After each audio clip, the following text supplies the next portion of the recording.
halaman 165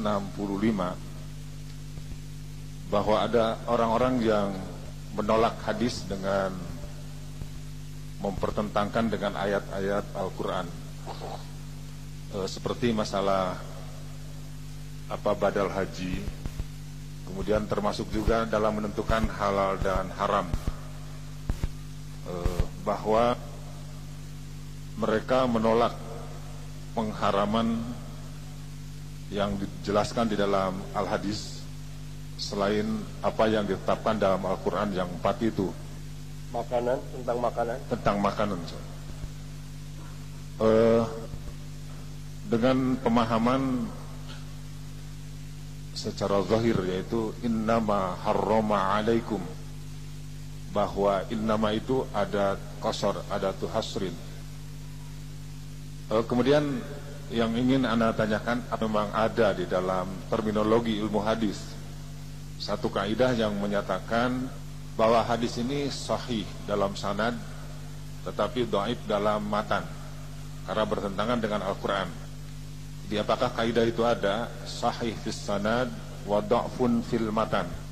Dan ini sangat populer sekali di kalangan orang-orang yang mengaku tentang Al-Quran dan As-Sunnah.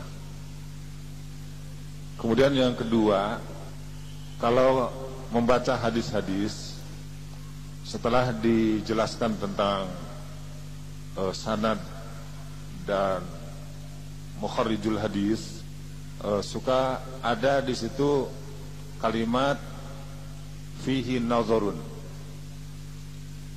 Apakah yang dimaksud dengan fihi nazarun itu? Dan ungkapan para ulama ahli hadis tentang fihi nazarun itu sama gitu nilainya, umpamanya antara Imam At-Tirmidzi dengan Imam Al-Bukhari dan yang lainnya. Karena ini bagi kami sebagai awam ini sering mendapatkan kesulitan, dan bagaimana cara untuk melacaknya. Terima kasih, Ustaz.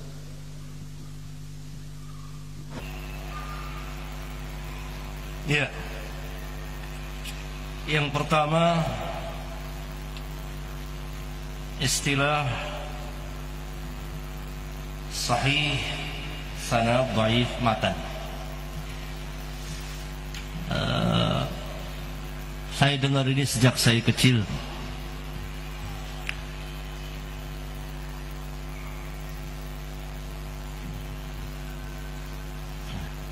Mereka yang berpendapat seperti ini itu pada hakikatnya tidak mengenal, tidak paham keterangan para ulama. Kalau yang mereka maksudkan sahih sanad dhaif matan adalah bertentangan antara hadis dengan Al-Quran, ini batil, bahkan sesat dan menyesatkan, yang menunjukkan bahwa mereka tidak paham. Wa anzalna ilaika adh-dhikra litubayyina lin-nasi ma nuzila ilaihim wa la'allahum yatafakkarun.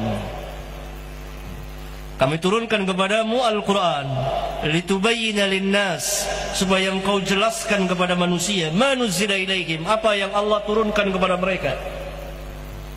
Berarti Rasulullah SAW berfungsi sebagai mubayyin, yang memberikan penjelasan. Mungkinkah yang memberikan penjelasan menentang apa yang dijelaskan? Tidak mungkin, mustahil. Mereka salah paham apa yang diterangkan di kitab-kitab mustalahul hadis. Yang dimaksud oleh para ulama seperti ini, Pak Ustaz. Apabila terjadi satu hadis sahih dengan hadis sahih yang lain, terdapat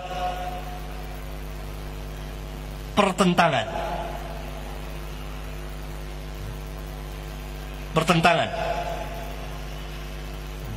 maka para ulama menempuh pertama dijamak, ditaufikkan, jamak. Apabila tidak memungkinkan untuk dijamak,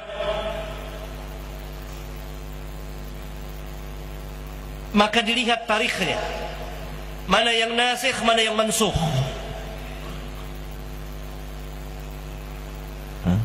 Yang nasikh dipakai, yang mansukh ditinggalkan.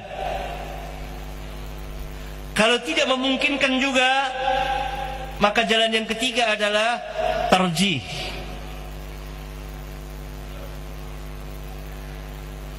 Tarjih. Dua-duanya sahih. Bukhari, sahih lah hadis. Bagaimana cara mentarjih kalau kedua-duanya sahih?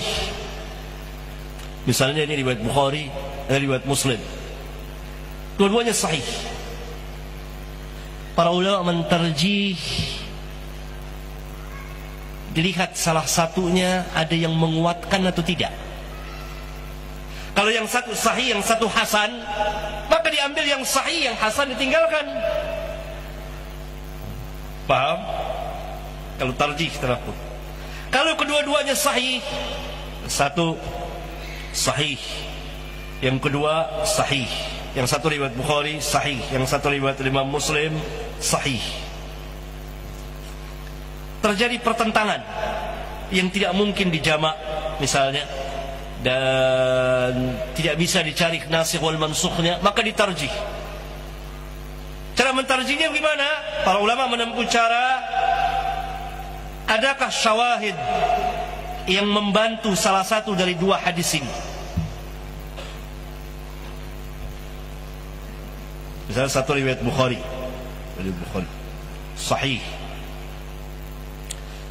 dua riwayat dari Imam Muslim sahih. Mentarjihnya dilihat ada syawahid atau tidak syawahidnya. Kalau misalnya riwayat Imam Muslim ada jalan lain yang menguatkannya, maka yang dipakai yang di Muslim, yang di Bukhari ditinggalkan kalau tidak ada penguatnya. Satu orang dengan dua orang sama apa tidak? Sama. Tiga orang dengan satu sama apa tidak? Tidak sama.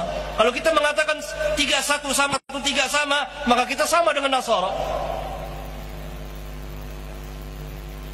Riwayat Imam Muslim dikuatkan oleh riwayat Abu Daud, dikuatkan oleh riwayat Imam Ahmad, dikuatkan oleh, walaupun riwayat Bukhari, atalah. Barangkali yang menarik contohnya dan dijadikan pembicaraan oleh para ulama dalam memberikan contoh hadis tentang Rasulullah SAW menikah dengan Maimunah. Itu di Bukhari dikatakan dalam keadaan ihram. Adapun dalam riwayat Imam Muslim dalam keadaan halal. Terjadi pertentangan dan tidak mungkin dijamak menurut sebagian ulama kecuali dengan bersusah payah. Bagaimana bisa dijamak? Karena terjadi pertentangan yang keras. Tentu ada kekeliruan di sini, namanya manusia. Dan satu di Bukhari, yang satu di Muslim, maka dicari penguatnya. Ternyata riwayat Muslim dikuatkan oleh riwayat Imam Abu Daud dan riwayat-riwayat yang lain dari beberapa jalan. Maka yang dipakai riwayat Imam Muslim dari jalan Utsman bin Affan, dari Maimunah sendiri dan lain-lain sahabat. Dan riwayat yang di Bukhari yang diriwayatkan oleh Ibnu Abbas ditinggalkan, paling tidak ditawakufkan oleh ulama. Ini yang dimaksud oleh para ulama. Zahirnya sah, tapi dhaif, tanakut matannya dengan satu matan yang lain. Bukan dihadapkan dengan Al-Quranul Karim. Saya pernah tanya kepada Syekh Al-Allamah Ali Hasan. Langsung saya tanya, bagaimana dengan kaidah yang sering diucapkan orang, sahih sanad, dhaif matan, ada wujudnya Syekh? Nggak ada wujudnya. Mana wujudnya? Oleh karena itu minta wujud di mana?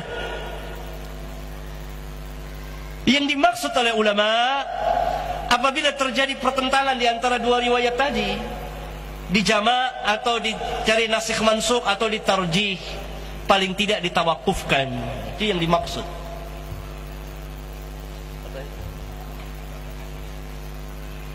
Pertanyaan kedua tadi apa? Hah? Oh, fihi nazar. Kalimat ini tidak pernah diucapkan oleh para ulama kecuali oleh Al-Imam Al-Bukhari. Al-Imam Al-Bukhari sangat terkenal di kalangan para ulama mu'tadilin, para imam dalam menjarah dan mensiqahkan rawi itu terbagi 3 golongan.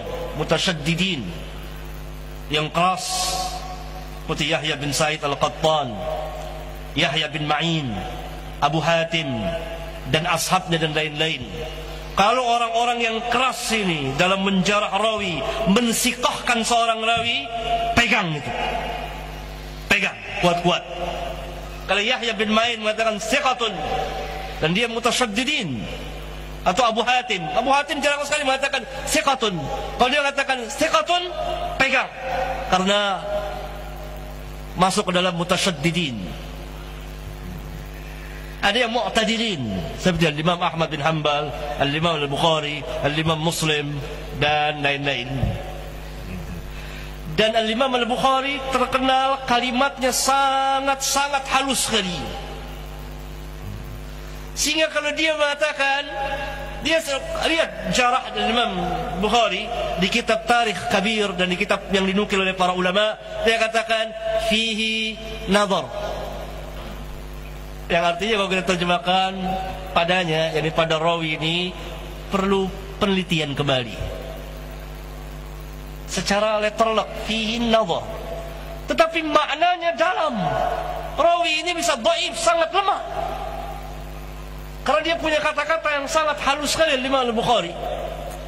Nah, istilah-istilah itu ada yang bersifat umum dipakai oleh seluruh para ulama, seperti thiqatun, dhaifun, saduqun.